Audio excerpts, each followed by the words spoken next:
जय माता दी। शारदीय नवरात्रे 2024 कब से शुरू होंगे? शारदीय नवरात्रे नोट करेंगे सही तारीख, कलश स्थापना विधि व पूजन सामग्री के साथ। कहते हैं शारदीय नवरात्रे और चैत्र नवरात्रि 2 नवरात्रे आते हैं। साल में 4 नवरात्रे होते हैं, जो चैत्र नवरात्रि होते हैं और शारदीय नवरात्रि। इसके अलावा 2 गुप्त नवरात्रि होते हैं, जो माघ और आषाढ़ आते हैं। शारदीय नवरात्रे आश्विन माह के शुक्ल पक्ष की प्रतिपदा तिथि को मनाए जाते हैं।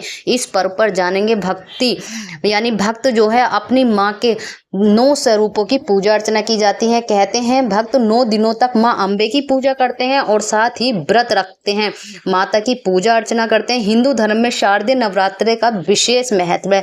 यह त्योहार हर साल आश्विन माह में मनाया जाता है। इस दौरान माँ अम्बे की विशेष पूजा अर्चना की जाती है। जानेंगे पूजा विधि और सही मुहूर्त समय।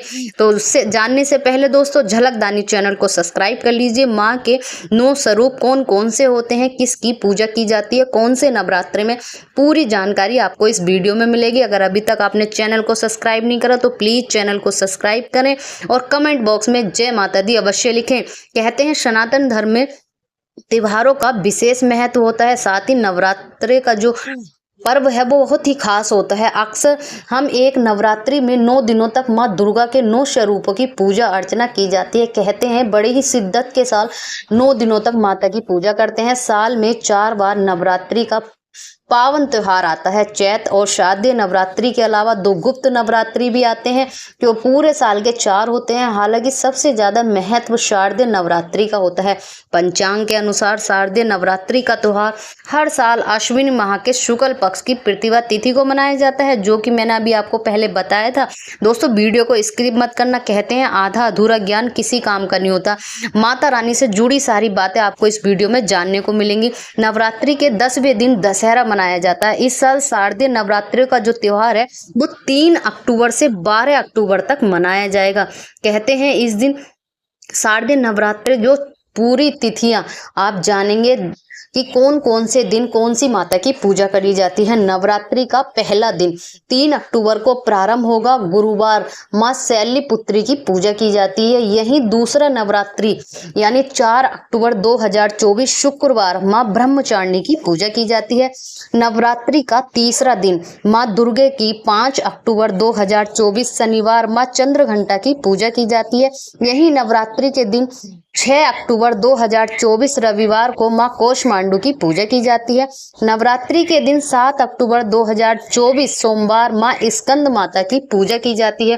कहते हैं नवरात्रि के 6ठे दिन 8 अक्टूबर 2024 दिन मंगलवार का पड़ेगा, माँ कात्यायनी की पूजा की जाती है। साथ ही नवरात्रि के 7वें दिन 9 अक्टूबर 2024 बुधवार माँ कालरात्रि की पूजा की जाती है। साथ ही नवरात्रि के 8वें दिन अष्टमी तिथि होती है और यहाँ अष्टमी तिथि 10 अक्टूबर 2024 गुरुवार माँ सिद्धदात्री की पूजा की जाती है। कहते हैं अष्टमी के दिन जो विशेष अष्टमी पूजा की जाती है, विशेष कहते हैं सिद्धदात्री की पूजा की जाती है। नवरात्रि के 9वें दिन यहाँ 11 अक्टूबर 2024 शुक्रवार महागौरी की पूजा की जाती है। नवरात्रि के 10वें दिन यानी 12 अक्टूबर शनिवार विजयदशमी होती है और यही नवरात्रि के 11वें दिन 13 अक्टूबर 2024 रविवार दुर्गा विसर्जन किया जाता है। ये सारी चीजें थे। अक्सर कुछ लोग 8वें में नवरात्र उतार देते, कुछ लोग 9वीं तक करते, कुछ लोग 10वीं तक करते, दशहरा पूछते हैं। लेकिन यहाँ 9वीं 11वीं तक के शारदीय नवरात्र होते हैं, जो रविवार के दिन यानी दुर्गा विसर्जन के साथ ही समापन होते हैं। तो अलग अलग जगहों पर अलग अलग मान्यताओं के अनुसार करने देते हैं। लेकिन अगर यहाँ आप 13 के 13 नवरात्रि करते हैं दुर्गा विसर्जन तक, इनका काफी फलों की प्राप्ति होती है और इन दिनों में माता रानी की अधिक से अधिक पूजा अर्चना आराधना करने से आपको फलों की प्राप्ति होती है। यही शारदीय नवरात्रि पूजा और कलश स्थापना कब है दोस्तों?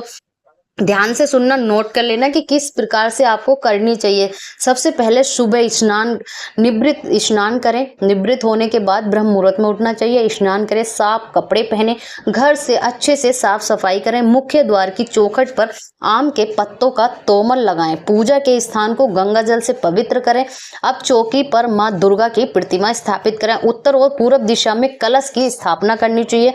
कलश स्थापना के लिए एक मिट्टी के बर्तन में जौ के बीज बोएं, तांबे के कलश में शुद्ध पानी और गंगा जल डालें, कलश पर कलावा बांधें। इसके बाद उसमें दूबा, अक्षत और सुपारी भी डालें। फिर कलश पर चुन्नी मोली बांधकर एक सूखा नारियल रखें।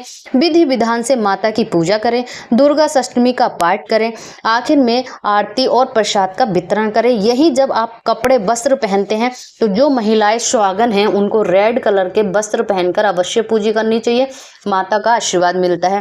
कहते हैं शारदीय नवरात्रि पूजा की सामग्री क्या होनी चाहिए। नवरात्रि में माँ शक्ति के अलग अलग 9 रूपों की, 10 रूपों की, 11 रूपों की, सभी अलग अलग रूपों में पूजा की जाती है। पूजा सामग्री में कुमकुम, पुष्प, देवी की मूर्ति या फोटो, जल से भरा कलश, मिट्टी के बर्तन, जौ, लाल चुंदरी, लाल वस्त्र, नारियल, अक्षत, पान, सुपारी, लौंग, इलायची, बतासे, मिश्री, कपूर, श्रृंगार का सामान, दीपक, घी, फल, मिठाई और कलावा, ड्राई फ्रूट, मेवे, ये अवश्य होनी चाहिए। धूप, दीप, नैवेद्य, ये सब चीजें आपकी होनी चाहिए। ये थी पूजा की सामग्री। इसी के बाद बात करते हैं शारदीय नवरात्र के 9 दिन किस रंग के कपड़े पहने। देखिए, नवरात्रि के पहले दिन, सबसे पहले दिन आपको नारंगी रंग के कपड़े पहनने चाहिए। नारंगी या लाल वस्त्र आपको अवश्य धारण करना चाहिए पहले दिन मां शैलपुत्री के लिए। यही नवरात्रि के दूसरे दिन सफेद रंग धारण करना चाहिए। जब भी आप पूजा करें तो सफेद रंग का वस्त्र धारण करें। महिलाएं सफेद वस्त्र ना ओढ़ के वो लाल या नारंगी चुंदड़ी ओढ़ सकती हैं। शारदीय नवरात्रि के तीसरे दिन लाल रंग को शामिल करें। लाल रंग शामिल करना बेहद खास होता है। गहरा नीला रंग शारदीय नवरात्रि के चौथे दिन शुभ होता है। 5वें दिन पीले रंग के वस्त्र पहनने से सकारात्मकता महसूस करेंगे। शारदीय नवरात्रि के 6ठे दिन हरे रंग के कपड़े पहनने चाहिए। शारदीय नवरात्रि के 7वें दिन स्टेली रंग के वस्त्र पहनने चाहिए। कहते हैं हमेशा अच्छे वस्त्र, अच्छे कलर पहनते हो, अगर आप डार्क काला कलर के वस्त्र नहीं पहनने चाहिए। यही माँ दुर्गा चालीसे का पाठ करना चाहिए। अगर आप नित्य ही नवरात्रों में माँ दुर्गा का चालीसे का पाठ करते हैं, ये बेहद खास होता है और अवश्य करना चाहिए, तभी आपके सारा व्रत संपूर्ण होता है। वहीं माँ दुर्गे, माँ गौरा की आरती करनी चाहिए। इसी के बाद आपके सारी पूजा संपन्न होती है। लेकिन आप नवरात्रों में आम का तोमर अवश्य लगाना चाहिए। अगर आप आम का तोमर पूजा में या आप अपने मेन गेट पर लगाते हैं तो आपके घर में पॉजिटिव थिंक आती है, माता का आशीर्वाद रहता है। और 9 रूपों की माता की पूजा करनी चाहिए। सच्चे मन से भक्ति से आराधना करनी चाहिए। कहते हैं सही तरीके से माता की भक्ति आराधना करने से आपको कई प्रकार के फलों की प्राप्ति होती है और माँ का आशीर्वाद मिलता है। फिर कुछ नया कुछ अलग आप लोगों के लिए लेकर आते हैं। जय माता दी।